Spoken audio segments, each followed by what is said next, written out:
Hi again. I'm Matt as well.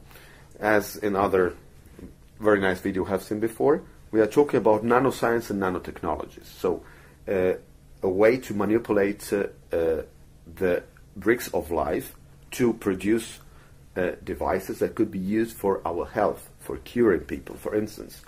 This technology helps us to rebuild a part of our body. For instance, can you imagine that your grandma is just losing sight, is getting old, and she cannot see any longer? Why? With this technology, we are able to rebuild a part of the eye from inside. So we are not building an eye outside, we are putting in your grandma face, but we are teaching the body to rebuild from inside the side.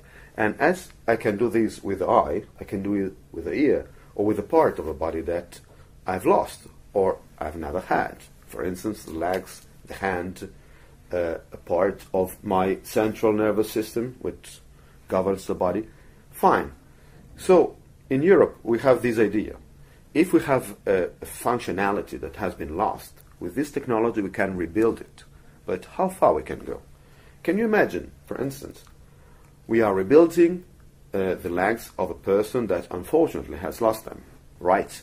But with this technology, are we allowed, morally speaking, to build legs that are much more powerful, that can help him to run faster, or arms that are much more equipped with muscles, or eyes that can see in the dark like cats?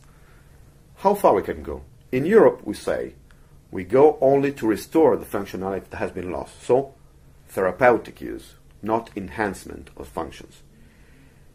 You know, nanotechnology is not done only in Europe. The other big country that are doing nanotechnology research is the United States. There the approach is a little bit different on these issues. For instance, they are decided to use nanotechnology also to enhance powers of human body and human brain. Why are they doing that?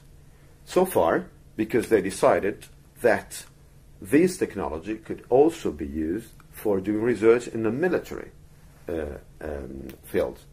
So could you imagine, if this technology is so powerful that can rebuild part of your eye, or your ear, or your nose, or your arm, possibly in the future, could be a far or next future, you can also manipulate the part of your brain that governs the center of pleasure and the center of pain. Can you imagine a super soldier that is so manipulated that controls perfectly his pain and can feel pleasure to do something bad? Wow, this is not science fiction.